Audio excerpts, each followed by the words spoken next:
just to give a quick description about what Tavern Community is, we're trying to revive co-working as a thing because it kind of stopped being a thing after WeWork. We're going for community-oriented vibes. So if you're looking for friendly faces and networking and social connection, this is the place to come to.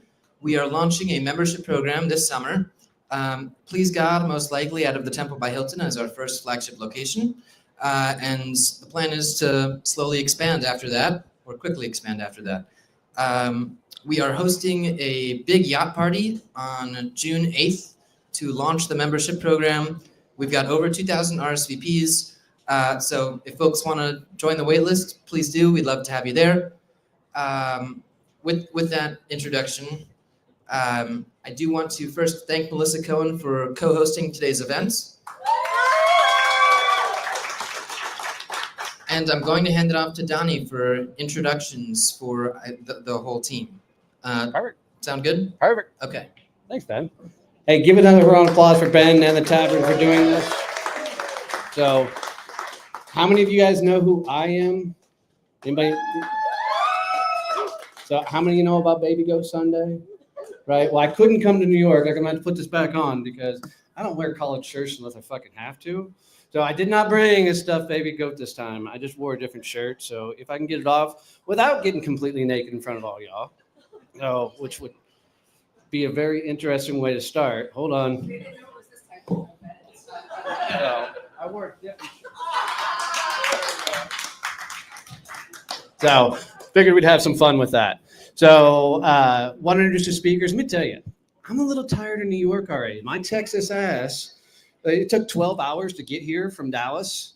If you didn't see that LinkedIn poll, everything that's in there that bad could happen is what happened to us on the way here. But last night we got to go see Boy George in Moulin Rouge, which was fucking fantastic. Oh, if you guys don't know, I talk like I talk, right? So if you want to go see a musical, Boy George is literally playing the main dude. It was absolutely entertaining and phenomenal. Food here's been great. We've walked our asses off, but I'm tired. I'm ready to go back to the farm. So that'll happen soon. Let's introduce our speakers. First up, we got Kenneth Lang. Right, give it up for Kenneth. If you need a job, that's your guy. Like, just a wizard at it. Of course, Melissa Cohen, she used to do something in clothing or something. I don't know. You got the wizard of LinkedIn. Like, if you want to know any stupid fact about LinkedIn and any new upgrade, like Kevin knows them all. So Kevin Turner.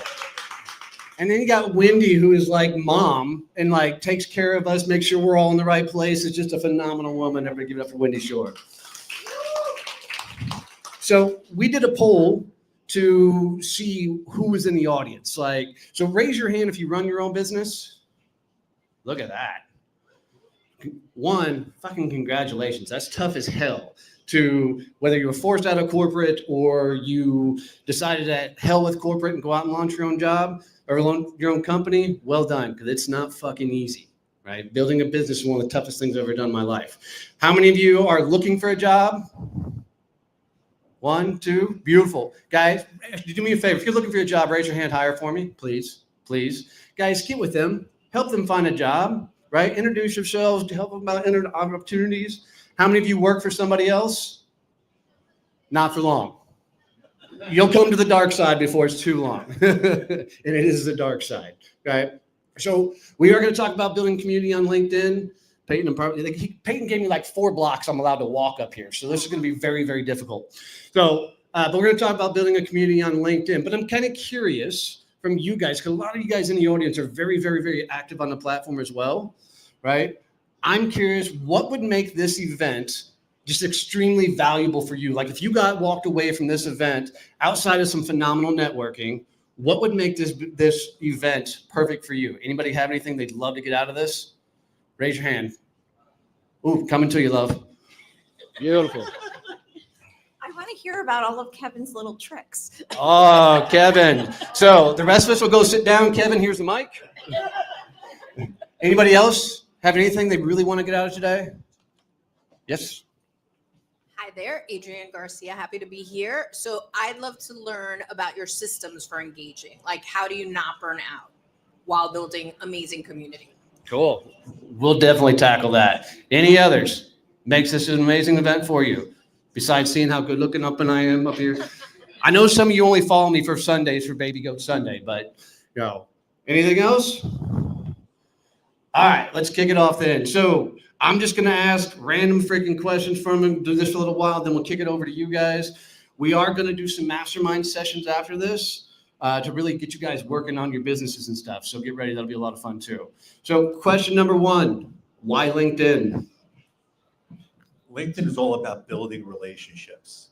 I went on the platform a long time ago, trying to figure out what I wanted to do when I was looking for a job. And a funny thing happened. I found people there who I now call my networking friends, including some that are in this audience. You build a relationship on LinkedIn, you see where it goes, and you meet some amazing people. Not touching the button. Okay. We've been warned not to touch the button on the mic.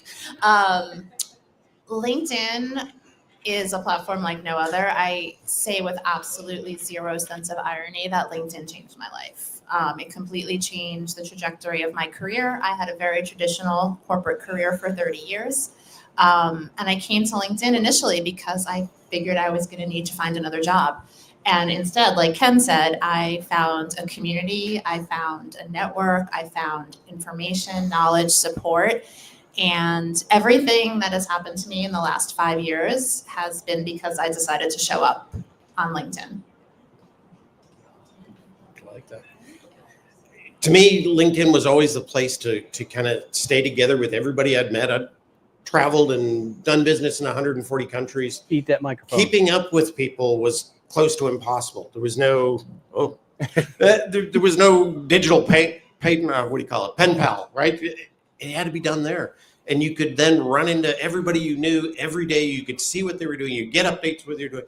And then you met people they knew in that process. And it just expanded things. And to me, it was that place for it. I started back in 2005. The other thing is there are so many things out there on the internet that talk about you, maybe in ways you don't want to be talked about. This is the one place you own your brand. You can set that tone. You can tell them what you do, whether it's within your own company or whether it's where you want to go. You can set that direction. Nowhere else can you. You've got full control. I love that. And if you look up, if you Google search yourself, what's going to come up first probably is LinkedIn. So it's important. Why LinkedIn? Look around. That's why. The people that I've met, the relationships that are built, it's not like any other platform. You can't meet people that are real and then, you maybe you engage in their comments and then you take it to the DMs and then you talk and then there's an event and you meet in real life. And now the next thing you know, you're on a panel together in New York City, right? Because we're all getting together. And I travel from Florida, Texas, right? New Jersey, but we all met because of LinkedIn. And the people, the people that I know here that are here, it's because of LinkedIn. So LinkedIn's very special. And it's, not only an important part of my business, but it's an important part of my life. So. I love all these sweet, fluffy answers. I came for community and networking. Fuck that. I came to make a shit ton of money. If I'm completely honest, right? I got the networking, I got the community, I got the people, but I came to the platform to sell, right? And if you were to ever go back and look at some of my early shit, oh my God, it was so cringe, like horrible, because I didn't understand any better. But what I've got from learning how to sell on the platform is the network, the community, and the people. I think you have to really have a purpose on the platform. What are you actually trying to accomplish? Because most people are just kind of drive-bying LinkedIn. They're not actually getting very active on the platform. So if you don't know what your purpose is on LinkedIn, what you're trying to accomplish, it makes it really hard to accomplish it. How do you guys do your systems? So we'll start with content first. How do you come up with your content? Do you have a system? Do you have a process you go through? Do you think about it much? I schedule my content to be certain content on certain days. People know on a Monday I'm going to be listing my networking events. They also know I may do a poll on the weekend, but what really works for me is I go back to my previous content and I repurpose it, because you have different people looking at your profile all the time. And what you may have written about 6 months ago or a year ago may still be relevant in a different way. So I recommend not overthinking it. I recommend trying things out, but above all, do not get caught up in the numbers. It's not a quality, it's a quality versus a quantity thing. The day you look at the numbers and the analytics is the day that you lose sight of your reason for being here. So I also schedule some of my content, not all of it. There are definitely things that you will know I'm going to post on certain days. So if you follow me, you know on Fridays I always post LinkedIn nuggets. On Sundays I always post for to follow. That's without question. And then the rest of the time it really just depends. It depends what mood I'm in. I try to share some knowledge-based posts about LinkedIn. And I always try to talk about my network, my community, people that I meet. Probably at least once a week, I'm talking about someone I had coffee with, because coffee is really a big thing for me too. But like Ken said, it doesn't have to be so prescriptive, right? I think it's good to have guidelines. I think it's good to have guardrails. When I work with people, I'll definitely talk about, well, what are your content pillars going to be? Because I think it's good for people to know what to expect from you, but I don't think it has to be something that you are like in this prison and you can never break out of. You know, if the mood strikes and you want to talk about something different, go ahead and do it. See what happens. Experiment a little bit and see what resonates with your audience. It honestly might surprise you, you know, what your audience wants to hear. And I think that's key is who is your audience and what can you deliver them? And, you know, very early on, I'm into personal branding. I understood LinkedIn really well. And I knew a lot of the people who wanted to brand themselves, they wanted to learn about LinkedIn. So I started sharing everything I knew. But I also started bringing in other people that knew and giving them credit within my own content, right? I don't mind sharing. Brenda Miller, another great person on LinkedIn to follow, uses co-opetition. Don't be afraid just because you might compete with them. If they've got brilliant ideas, share them, take credit with them, build them up, and it will lift everybody. And so that's always been my content, in that sense of knowing that audience and then building it within my own group. And they help me create the content. I'm not having to do it alone.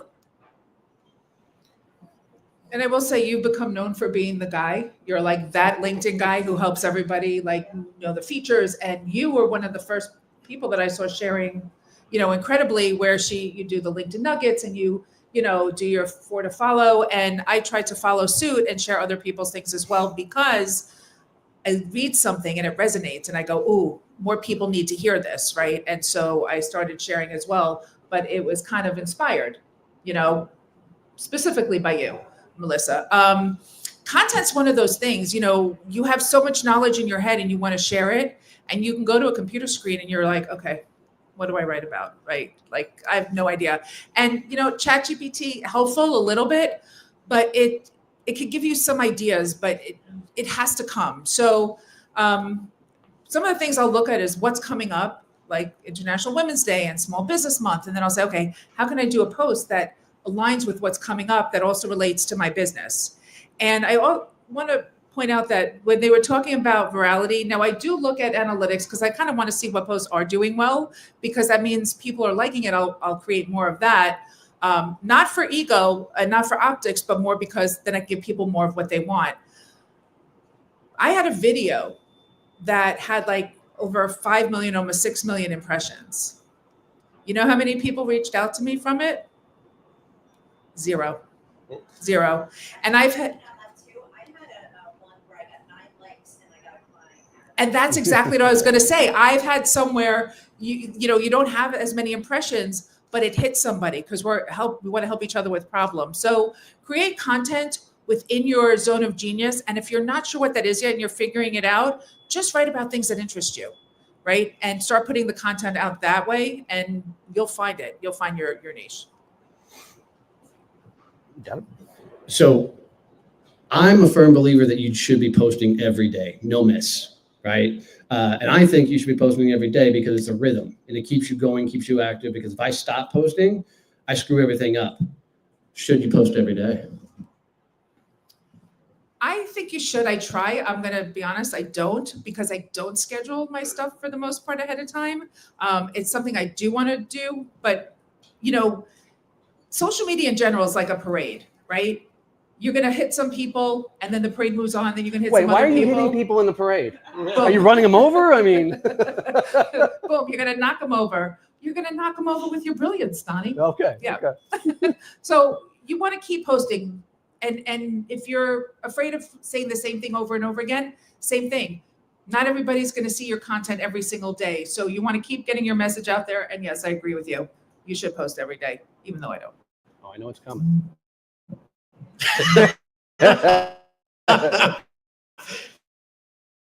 I don't agree with you. I knew it was coming.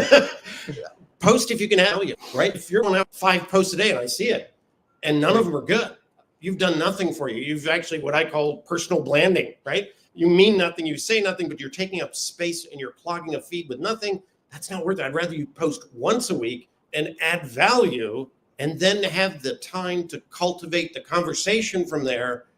That to me has more power, but you got to be doing at least something. You know, if you can do 2 to 3 a week, that's fantastic. If you can do 1 a week, that's great. If you can do 5 a day, that's fantastic, as long as you're adding value and you're able to cultivate the conversation.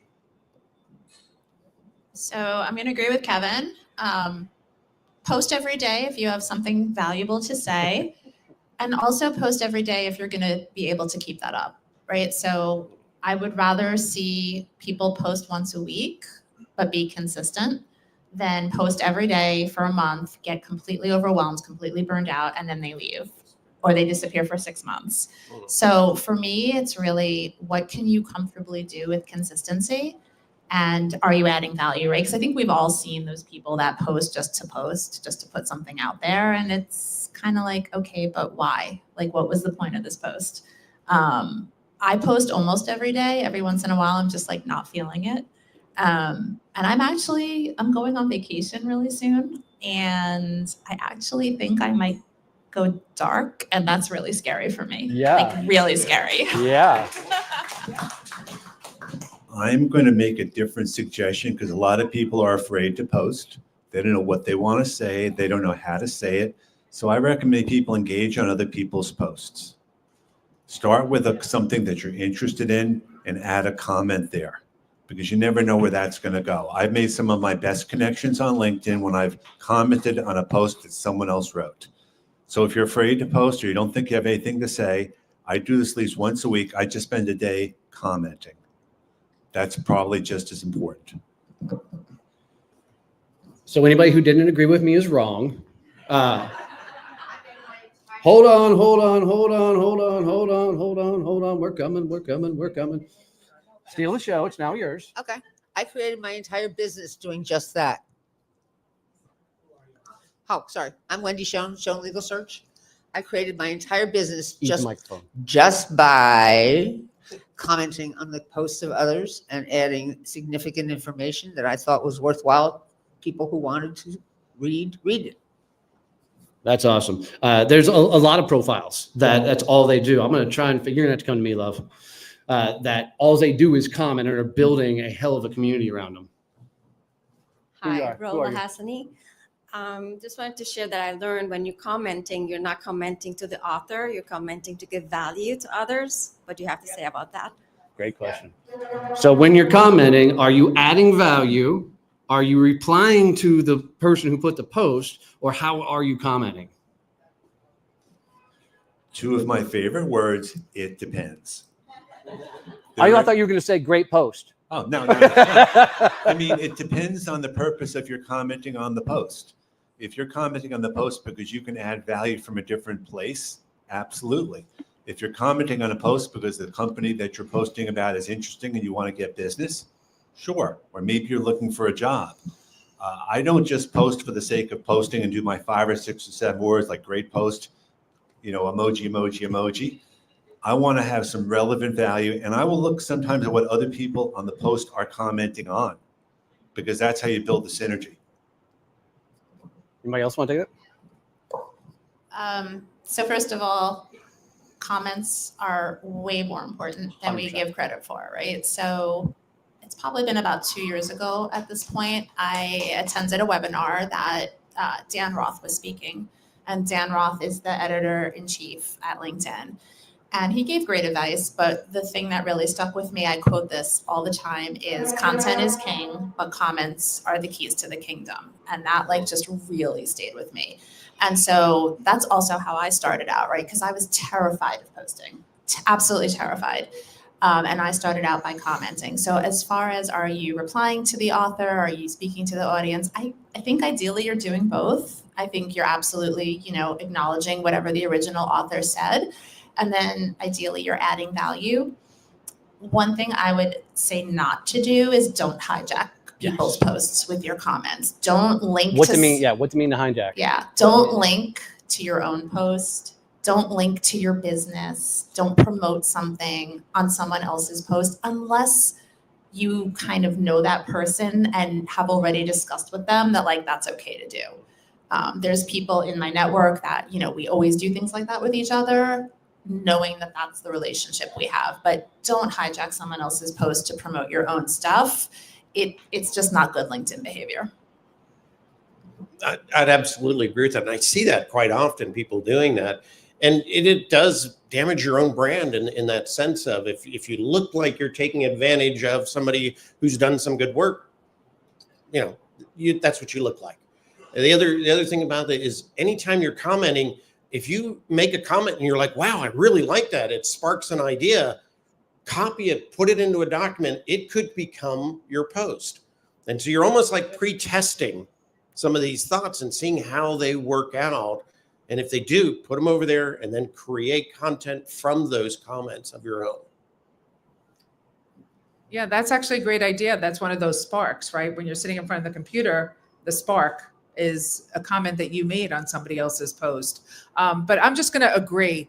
One of the worst things you can do is hijack somebody's post. And recently, I read a post by somebody. She did a fabulous job summing something up. And I had an article that I wrote like 2 years ago, and I wanted to share the article in the comments. So I did. And I said, Michelle, is it okay that I shared this? Because I wanted to make sure it was okay. I'm not going to and it wasn't anything really self-promoting. It just really went so well with what she put there. I really don't like when people are like, oh, at my business, I do this. So no, please don't do that, right? If there's something in your business that you do that's related, put it in, but don't like start it with, in my business or my clients, I do this, because once in a while, yeah, it's fine. But when every single one is, you just start to roll your eyes and you're like, okay, that person's self-promoting again, and it starts to ruin your reputation as Kevin said. So, yep. A little bit food for thought. Uh-oh. Did I hit it? Wait. There, it was me. God, don't touch nothing, Donnie. So one thing that I think about is there's somebody that's a big time influencer like Gary Vee. It's not him posting, it's likely his team.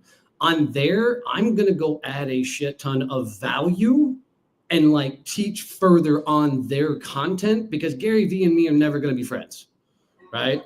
But if I can leverage his post because it gets so many eyeballs on it, I'm going to add value to hopefully attract my people. If it's anybody like these guys, I'm going in to reply to them, right? It's almost like a dialogue, right? Back and forth. So that's how I think about it. So if it's the big celebrity type people, I want to try and leverage their audience through my value add into their stuff. So great way to think about it. Please. When you comment on somebody else's post, what also happens is your network starts to see it. So then you're bringing that person into somebody else's feed, right? Donnie just commented on this post. Kevin just commented on this post. And then posts that I would have missed, I'm like, oh, that's great. So the more you comment, the more you're going to also help other people. So comment away, or yes. Yeah, another thing I think people miss out on is promoting your network. Like if one of your friends that puts a workshop together or they have a class coming together, jump on there and just leave a comment of some sort to help push their stuff out further. And, I love when haters show up because haters just gives me more eyeballs, on my stuff. So, but promote other people's stuff. How do you promote other people's stuff? Like, how do you, through your content, through their comments and likes, how do you promote everybody else? Well, one of the things is by just sharing. And the other is I started doing LinkedIn light bulbs. It, again, started because of Melissa. She stole it from Melissa. And here's the thing. I didn't just do it. because I knew I was following suit in something that I loved that she was doing, but I reached out to her. We weren't as close as we are now. And I said, hey, by the way, I want to do this. Is it okay with you?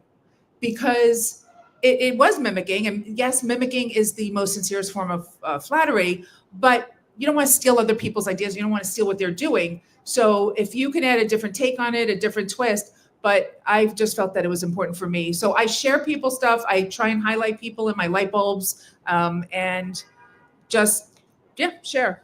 Hit that share button, hit that repost. Reposting, and most of you probably know this, but reposting, just the repost, any comments goes on their feed. Repost with your thoughts starts a new thread. So just hit repost, and this way they'll get all the credit, but somebody will see that you reposted it. I'm not even sure what the question was. How should you promote other people's stuff? Absolutely. I mean, and I built my audience through giving others credit in the process. And without it, people wouldn't come and tell me secrets because they were like, oh, he's just going to use it and he's going to claim it as his own. And a lot of people who say they're an expert, that's what they do. I get that content sent to me because I do share who brought it. And I think that's important to do.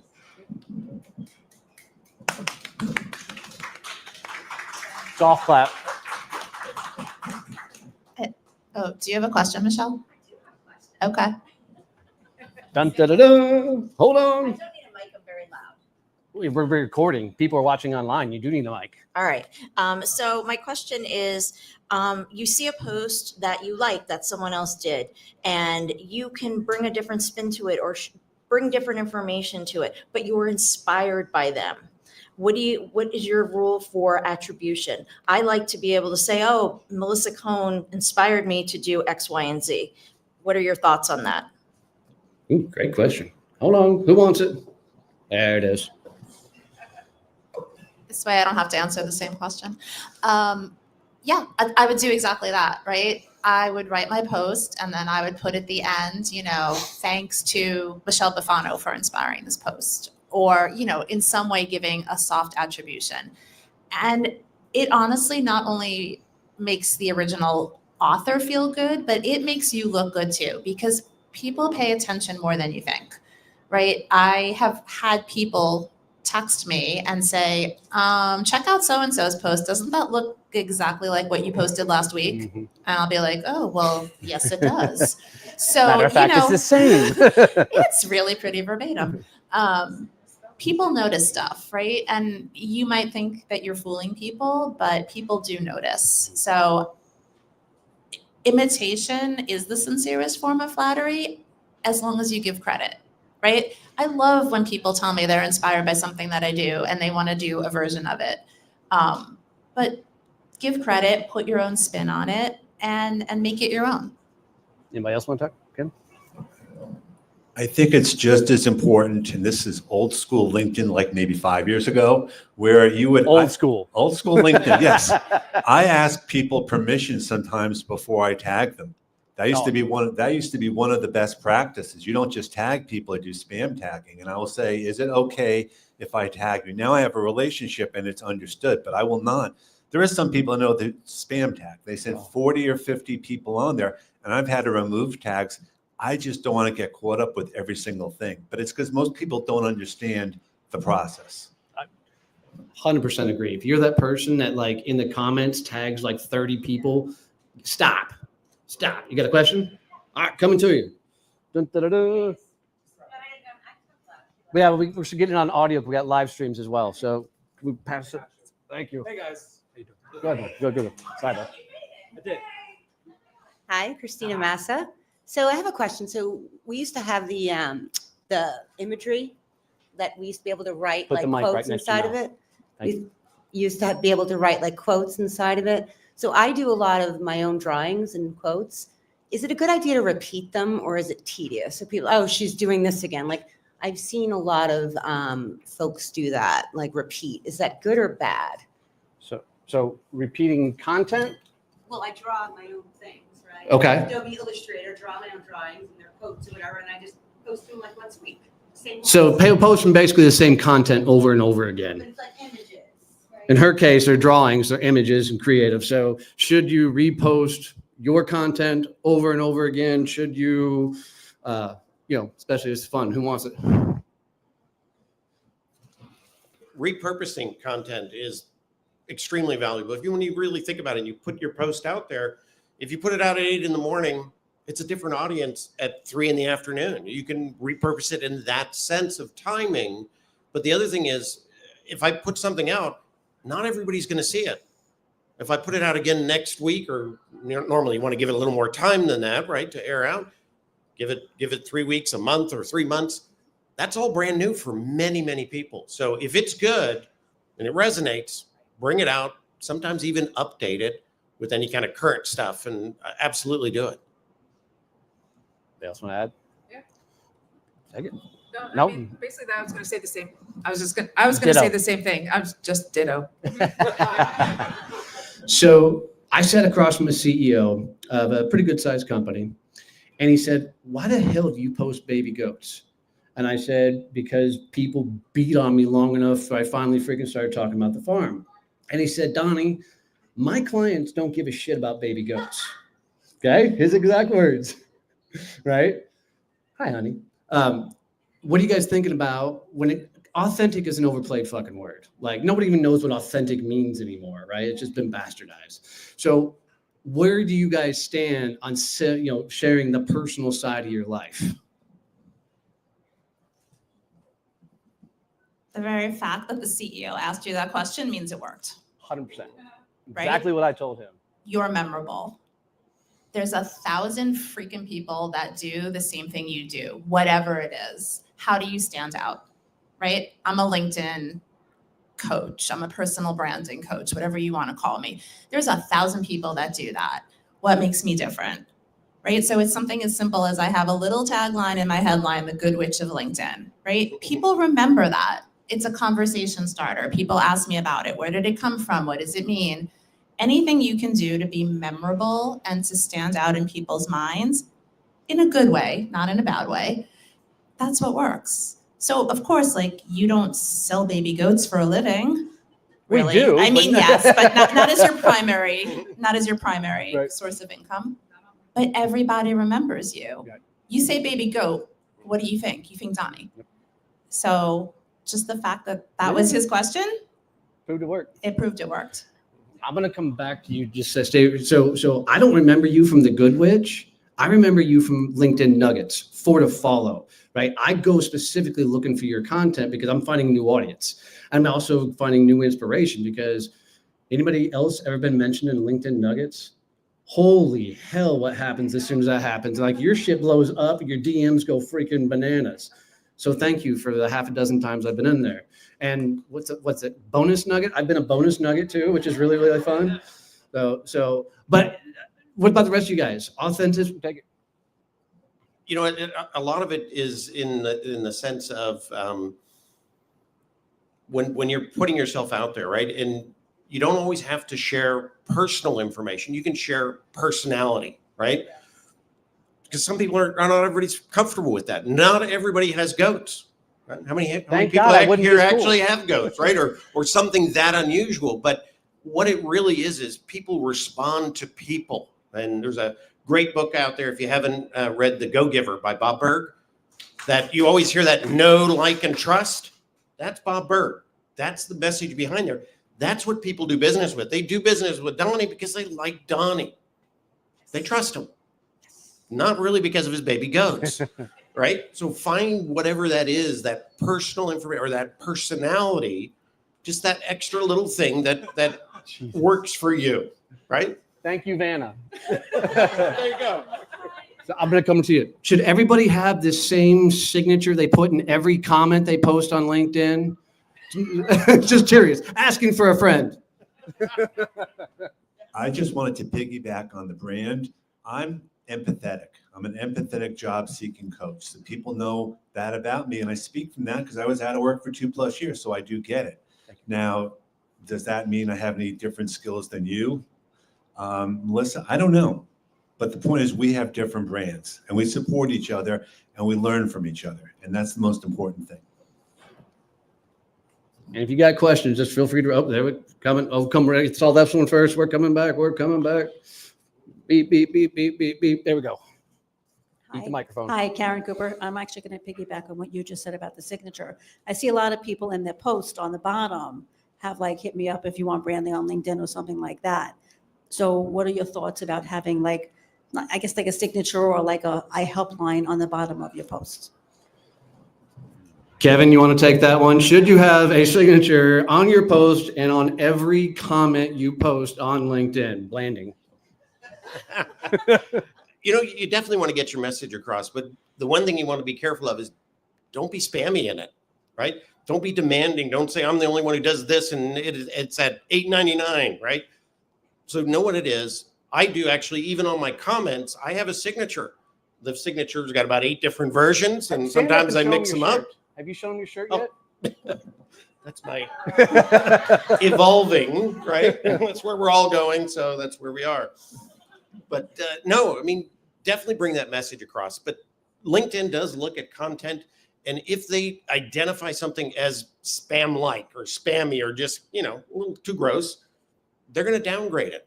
So just be aware of that. So, you know, again, use it as part of your value build, but you're also telling them what you do. And that's important to do. For solopreneurs, one of the things I just want to point out is you should always have a call to action, and it should be one call to action. And whatever it is that you're working on, you want to bring everybody to that one location, that one space, right? So if, you know, you're working on launching a cohort or you're working on launching a membership, even if you're doing both, guide them to one and have that call to action. And then this way, also your content could be around solving a problem with your offer, right? And then just guide them to where you want them to go. If you put 3 in there, nobody's going to go to any of them. I don't have a signature line. I'm very contrarian. That's why I do my most popular post on Sundays. Who the hell's on LinkedIn on Sundays? More people than you think. Yeah. Um, And different people. yeah. I don't have a call. I sometimes have a call to action. I don't have a signature line. I figure y'all know what I do. And if you don't, I'm not doing my job well enough. But it's a personal choice, right? I don't think it's good or bad. It's just not, it doesn't feel me. And I think that's my biggest piece of advice is do what feels like you. If you want to have a signature line, then by all means have one, but don't feel like you have to. I've never had one. Summary, Kevin's wrong. That's all I heard. Kevin is never wrong. I think the thing to think about with LinkedIn is we are all testing the platform. We're trying different things out. Some things work, some things don't work. We don't always know why. And it's part of building your brand. You'll eventually settle on something that works for you, and it may not work for everyone else. But look at this as a QA test. I'm an IT guy from the past, and everything I do on LinkedIn is testing.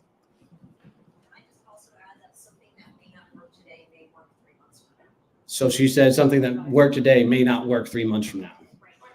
Or vice versa. Yeah, 100%. 100%. Question, brother. So some of you may know that I do funny skits with Kevin. So it's been a long They're time. fucking hilarious. And so a lot of times there are a lot of experts on LinkedIn, but oftentimes people will remember the experts with a little bit of personality. Just like I'll remember Donnie for the baby goats, even though he's giving networking advice all the time. And when people are like, hey, who's that? The baby goat guy, he gives good content. So you want to have those flavors of personality that people go to. And people will remember them. I haven't posted a video with Kevin in months, but people still remember them. Those are the things that people are going to remember. They're not going to remember 3 tips to grow your business in 100%. 3 months. 100%. I got one. Okay. This one from Jenna Solomons on LinkedIn. She says, networking is so important in today's job search. What are your best suggestions to those trying to build their network and strategies to enhance job search opportunities?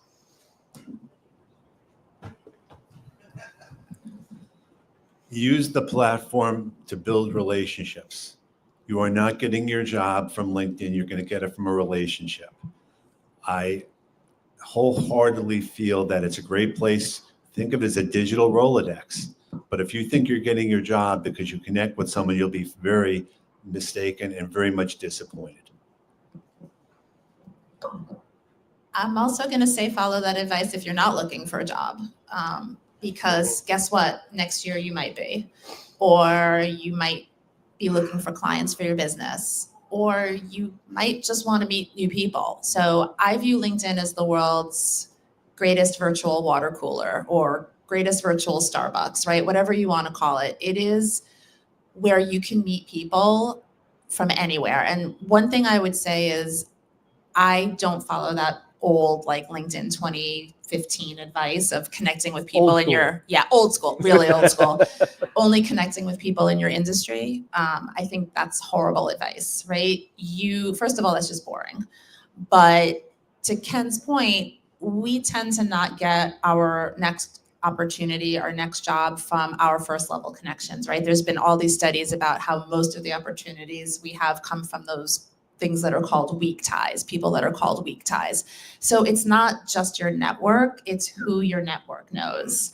And the broader you cast that net and don't exclude people, the bigger your opportunities are going to be. I like that. I've actually had something that I TM'd many years ago, trademarked many years ago, and that is networking always beats not working. Now that's whether you're unemployed, employed, you're looking to upgrade, you're looking to build your business, you're looking to find new people, you're looking for friendship, whatever it is, networking always beats not working. And it's really important to know that and to keep doing it. And I always look back, Aristotle, right? He had a concept of friendship or networking friendship, right? And it only works and its only true value is when it is mutual. So networking doesn't mean I connected with Donnie and I don't do anything, right? I've got to give Donnie value. Donnie's got to give me back value. That's a network. I get baby goats from Donnie. That's about it. But make sure it is of mutual benefit. Otherwise, it's not really a network. And stay in contact with that network. Now, comments are easy, right? Posting is easy. Checking in on them every now and then with a DM is always a great thing to do because you'd be surprised what comes out of that. Hey, I haven't seen you around on LinkedIn in a while. What's going on? They might invite you into something. They might feel great about you and then tell you about things that are happening. And that sometimes is the biggest opportunity you can find there is checking in on others. You know, I'm just going to agree. The best time to form relationships with somebody is not when you need something. The best time to form relationships and the best relationships are just on mutual something, whether it's mutual admiration, whether it's, being in the same industry, whatever the connection is. The worst thing ever is when somebody calls you out of the blue because they need something. It just makes you feel icky and you don't want to be that person. So if you met somebody, if you like somebody, and I love, just like reach out to them. How many times are you driving in the car and you think of somebody? Or if you don't drive, taking mass transit or whatever, and you think of somebody and you want to reach out to them and then you don't. And then something happens and you're like, oh, I need to call that person. You're like, oh, now I got to call them for something, right? Whereas if you just reached out to them that moment you thought of them, it doesn't seem as if you're being, and that's networking to me. That's building relationships. Now I'm going to turn you over to the king of networking himself. I'm just a pretty face in the crowd. So, I had a different question and now I lost it because it was about me. So, I'm telling you, if you want to really go viral, just talk about me on LinkedIn. It'll work great for you, I promise. Or me, one of the two. Uh-oh. Enough about me. What do you really think about me? Hey, you guys asked me to be up here. So Adriana Tika, if you're not following her, she's got a really good newsletter, teaches some amazing stuff on marketing and things on there. She talks about posting some content that's how to, some content that's how I. What's your mix up of teaching versus promoting? How often do you teach like how to style? Then how often should you promote your stuff as well? There's an older term that has kind of faded away, and it's called social. Did you actually know Aristotle? I did. He was just a class above you. There's that old term called social currency, and that was big about 10 years ago. But it really is. You can't spend social currency until you've earned the currency, right? So it's an exchange. So anytime you're out there and you're promoting yourself, and you should do that at points, you've got to have built up enough of that currency to be able to spend it to get people in. So if you're talking about what you do all the time and how you help everybody else by buying my services, it's going to go flat. So build the social currency up first before you can spend it. For me, it's about 1 in 10 posts. Talk about what I do. Everything else is about what I bring to you. And that works for me. You got to find your own formula. I don't have like a specific, 10% of this, 20% of that, but I agree with Kevin's basic premise. If you're that person who's constantly selling themselves, constantly talking about what they do, constantly sharing their testimonials, constantly talking about their latest class, their latest template, their latest cohort, their latest boot camp, their latest this, their latest that, nobody wants to see that all the time, right? We absolutely have to talk about the things we do. I probably need to do it more. I literally feel like I will talk about something to death, and then somebody will be like, I didn't know you were doing that. And I'm like, really? How is that possible?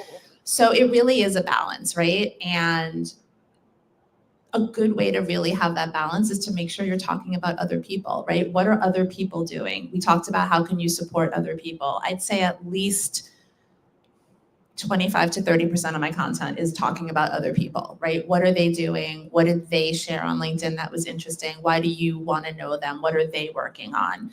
And when you do that, then I think self-promotion feels a little less transactional. I think it's important to have what I like to call a LinkedIn tribe, a bunch of people that can help and support you in all different ways. I, generally speaking, don't do a lot of self-promotion, not because I don't need to, because I'm not sure I really want to. I want to build the relationship, and people, I hope, come to me, because that's what LinkedIn is about. It's about building a relationship. If I have an event coming up, of course I'm going to promote it.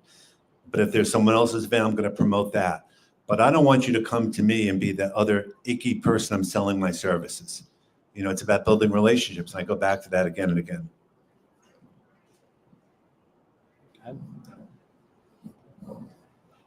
Yes, everything they said. I'm actually going to challenge you guys then, because I don't agree with you. So I think I sell every freaking day on LinkedIn, even in Baby Goat Sunday.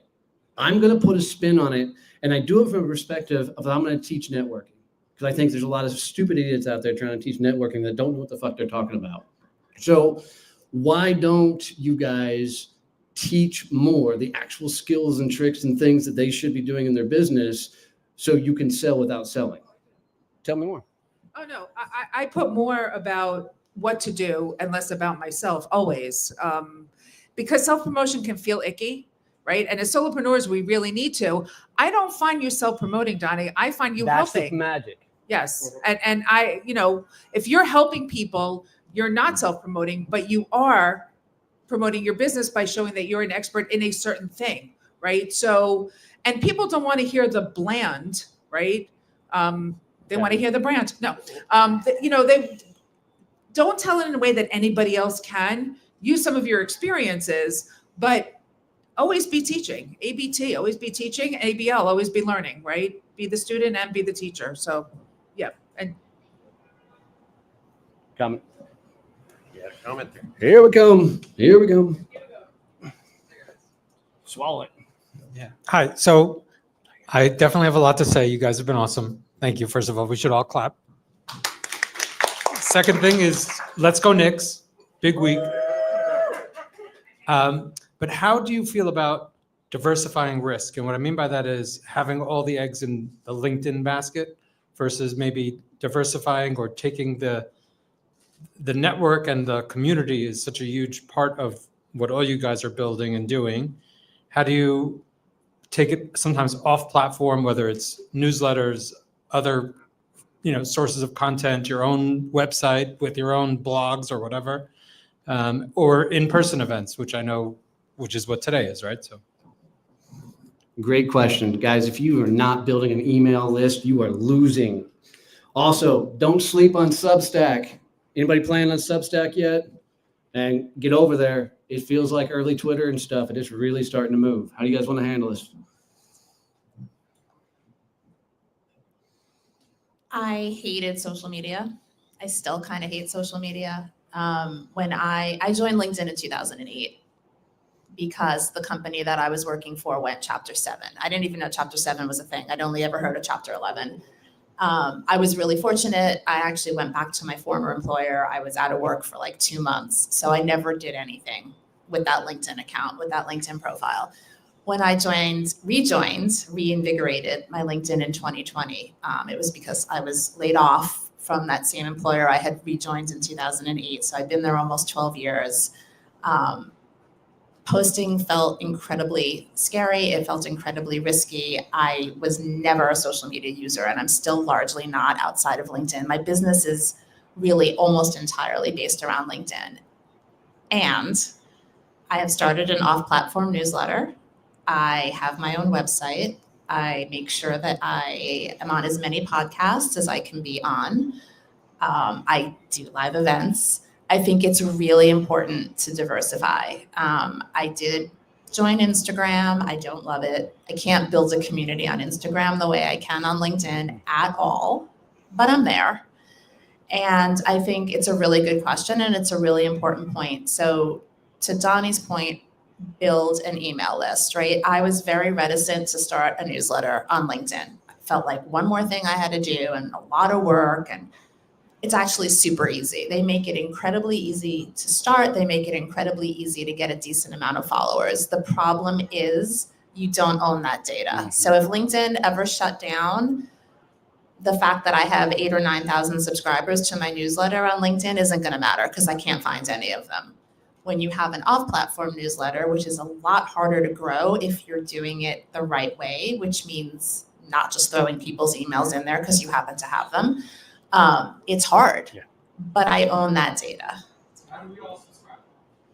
Well, thank you for asking. I will send the link out. No, it is actually pinned to my featured section. If anybody wants to subscribe, I will be eternally grateful. Thank you. Look at that self-promotion. Thank you, Nicely thank you. done. Thank you. Thank you. So, what's the rest of you guys? How are you off LinkedIn?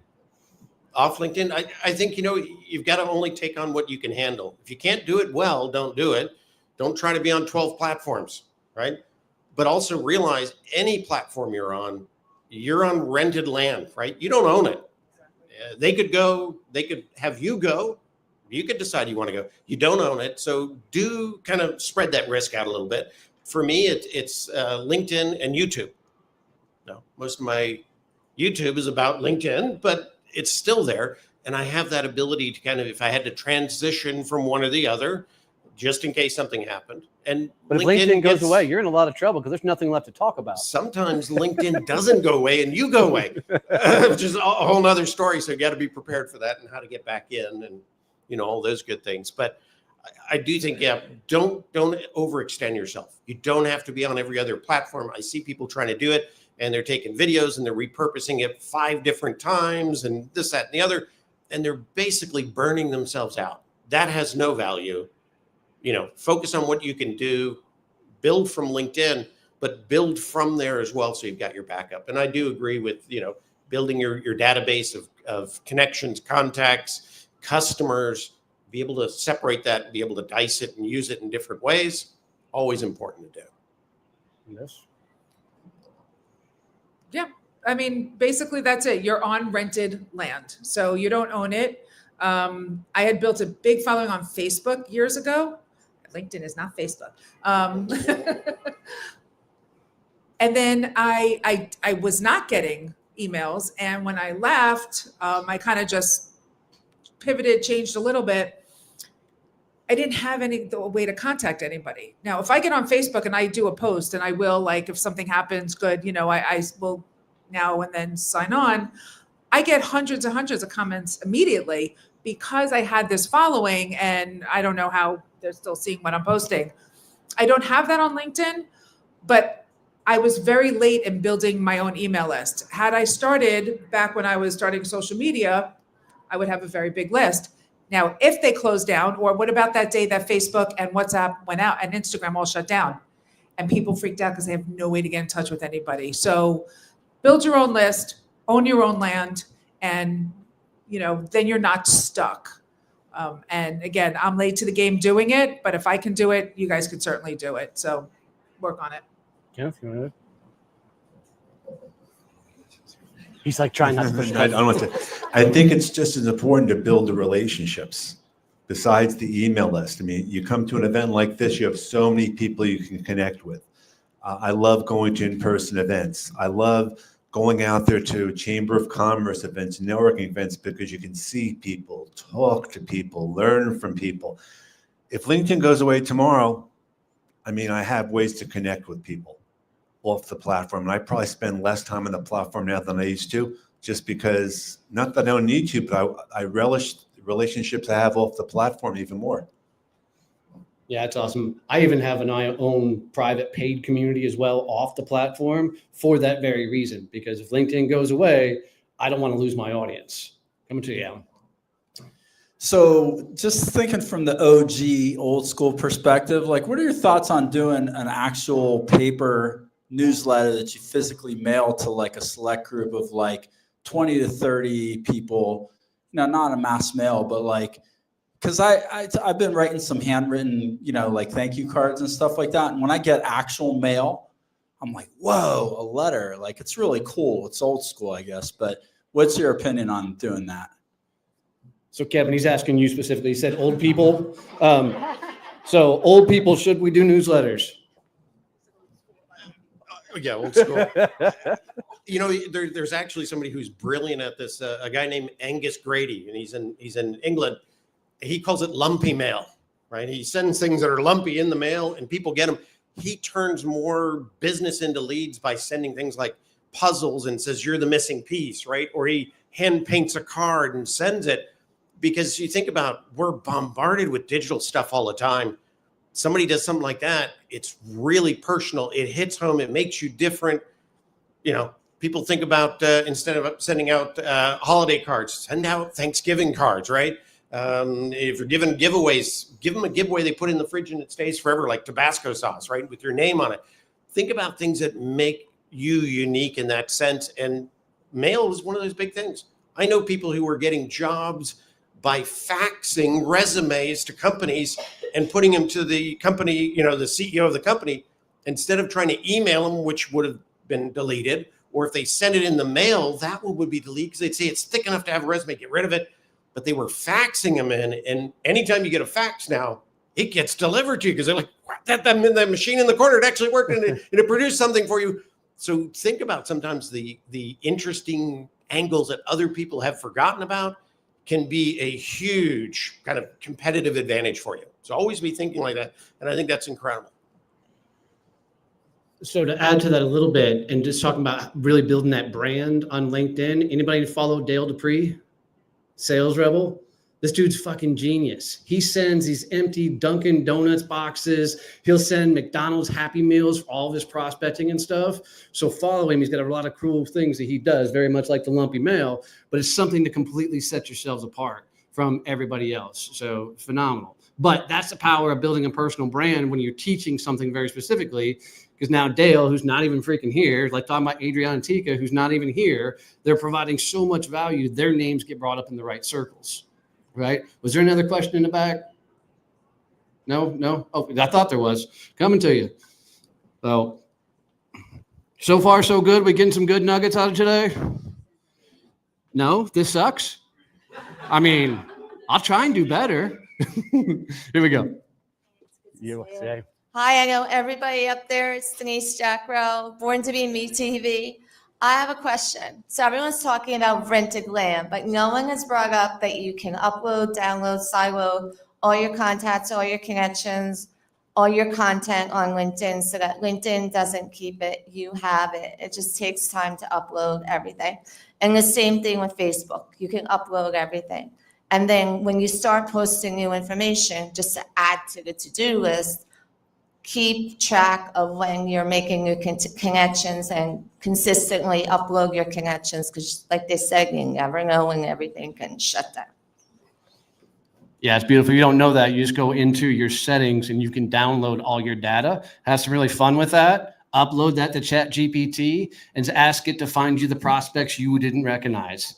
And what it'll do is analyze all your comments, all your engagement, all your other thing, and bring up different nuggets for things you might have missed or comments you might have missed and such. Pretty freaking powerful. So we got probably one more question time for one more before we get to the time to start doing the masterminds and stuff. Would I sit down? Okay, talk about networking. Who loves networking? Anybody? Huh? She said sit down. I don't follow rules well. Oh my goodness gracious. So most people, when they teach networking, it's just this stupid go meet a bunch of people, hopefully something turns up. So for me, networking is literally about opening doors and building businesses for other people.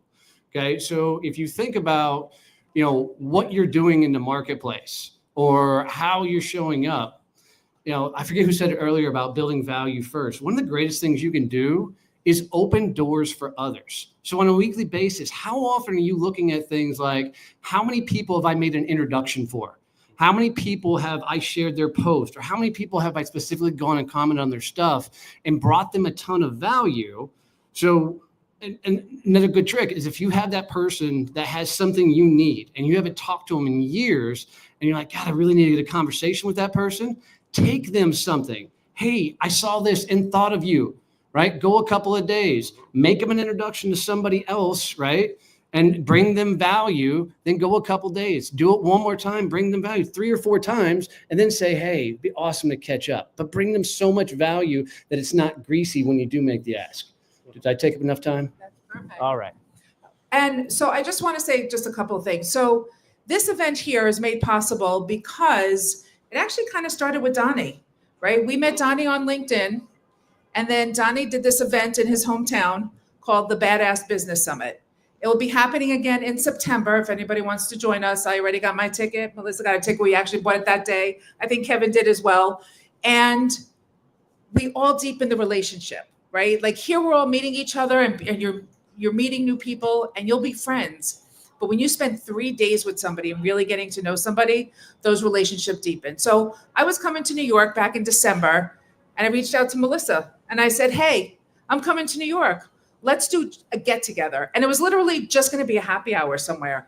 And then she got in touch with Ben and it just morphed into this event. And now we're going to be doing them quarterly. Well, almost quarterly because September is the summit, but we're thinking December, maybe even in Florida, right? So but this all started because we built relationships and then we got with Ken.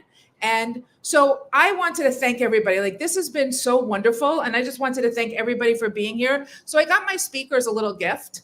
Right. And so I'd love for you to open it up and show everybody what you got. It's a coffee mug. Oh, it's a link. Oh, look at that. Even the friggin' that profile art. That is the sexiest mug I've ever seen. That is.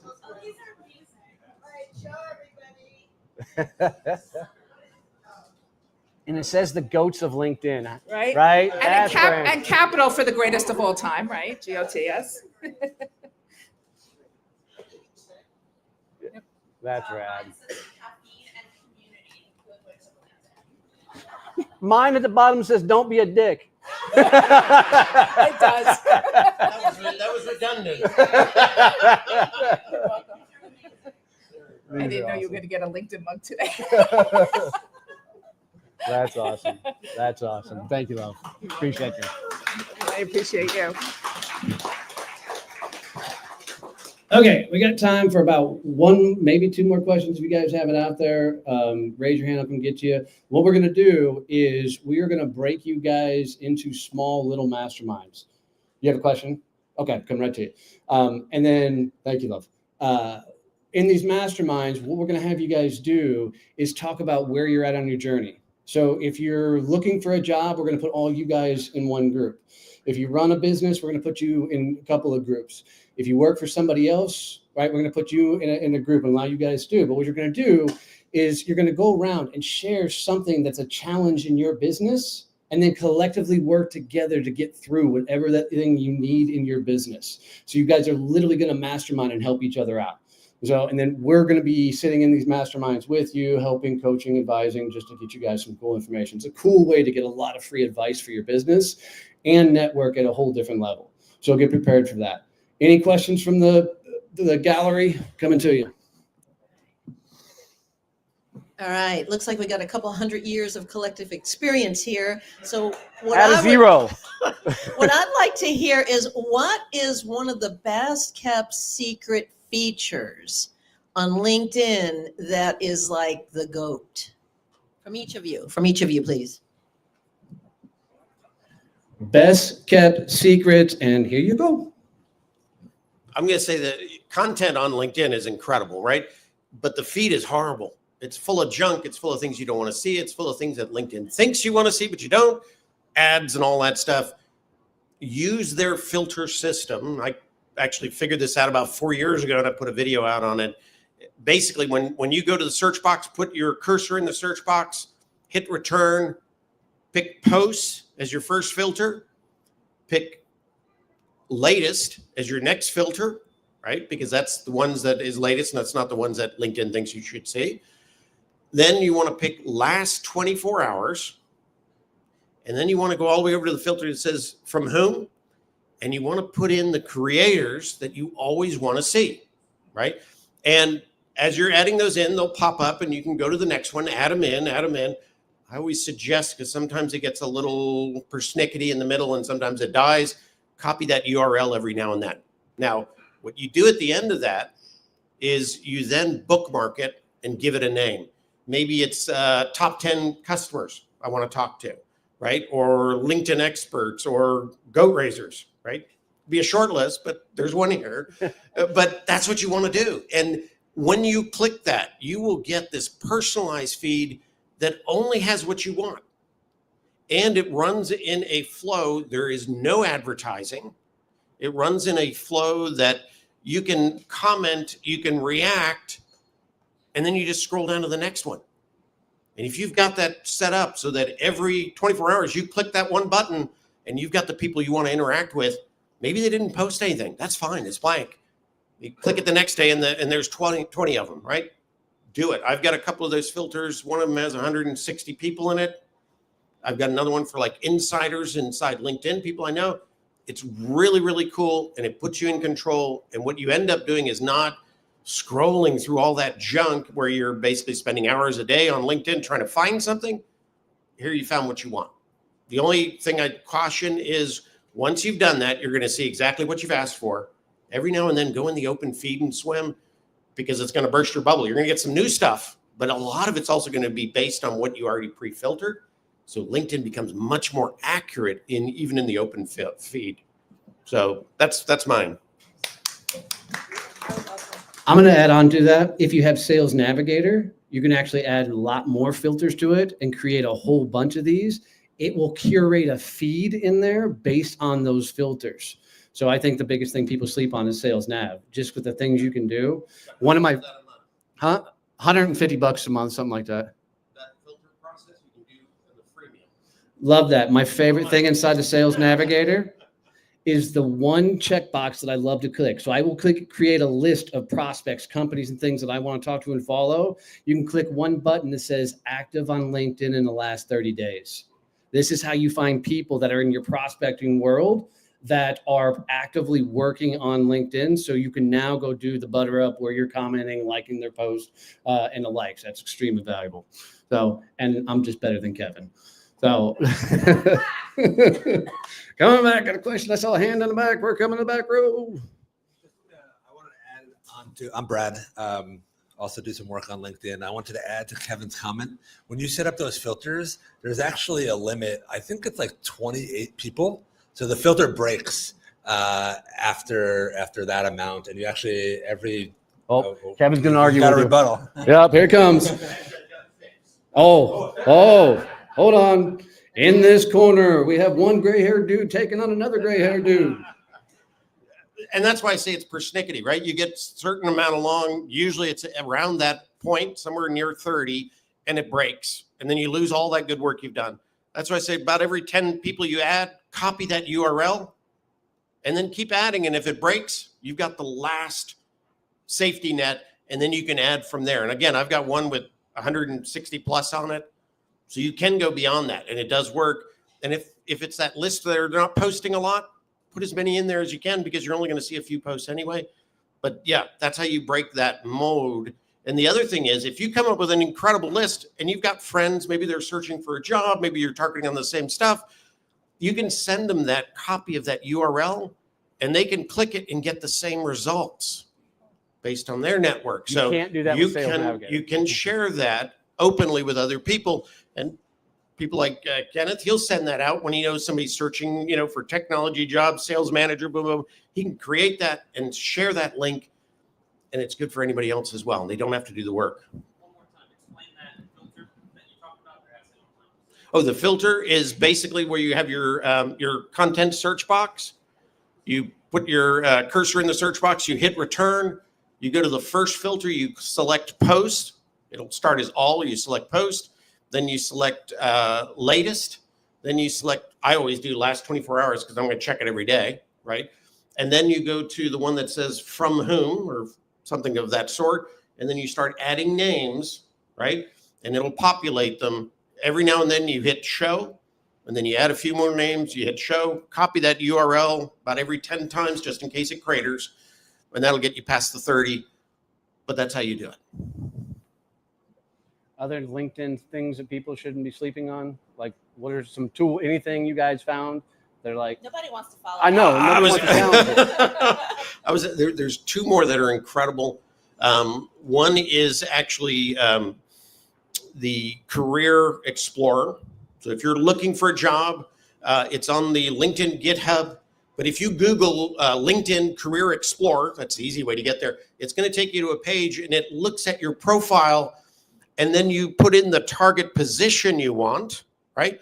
And it's going to give you pivots to different types of positions, the likelihood of making that transition, and it'll give you a lot of insight. So that's another great kind of feature to use. Another one is it used to be on the jobs tab, but they took it away because they've made it mostly a premium feature, but it was about answering interview questions. So if you actually Google LinkedIn interview prep, it's going to give you that link that is now missing. You can use that and it'll give you like the top 250 interview questions. It'll give you sample answers if you have premium, but no sample answers, but you can get those off Google, right? And it'll allow you to practice it using video and get AI feedback on how you answered it. You used too many ums, you paused too much, your cadence was wrong, you sounded depressed. It's going to tell you all this stuff so you can then re-practice. But those are some good feedback. There's a whole bunch more, but those are my tops. You made me think of something. Yay. Okay, so there is one thing that not everyone knows about.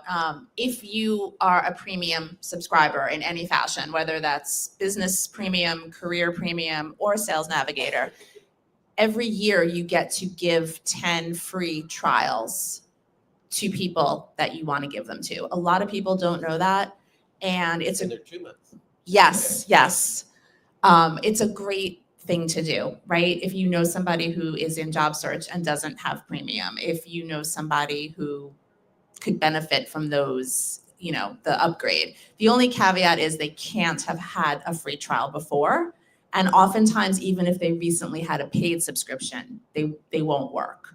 But it's a really nice thing to do. And most people don't know that they can do that. Really? Oh, I hope not. That would make me sad. I mean, I wouldn't be due for a refill in a while, so I don't know. I was going to say, what they didn't actually pull the whole program. They changed the dynamics of the program. And that was, if you ever had it before, you can't ever have it again.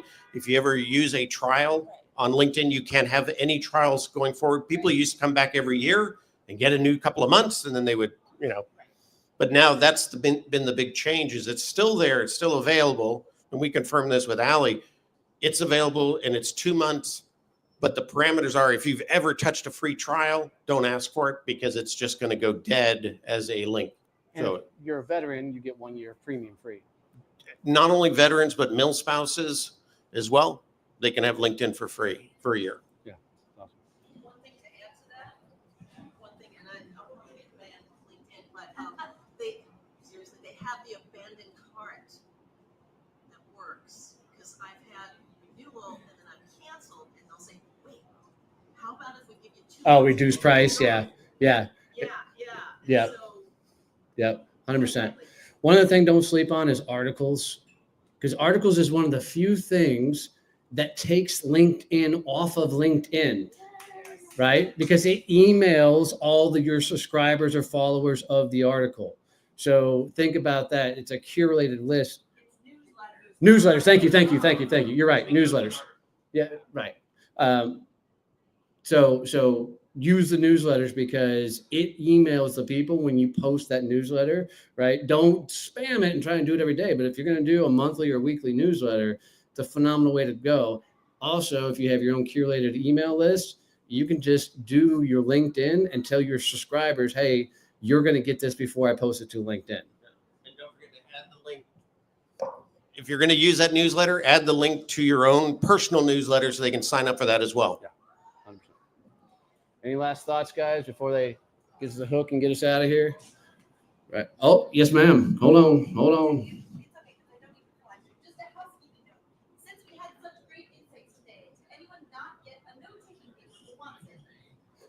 Oh, there's one. Oh. Yeah, we'll get it. We got time. Right. So anything else? We good? You got announcements, Ben? Okay, after Ben's announcements, y'all stick around. We're going to start doing the masterminds. After Ben does his thing, we're going to put you guys in these mastermind groups, really see if we can help each other with their business and do some really cool networking. Give these guys a round of applause. And here's Mr. Ben.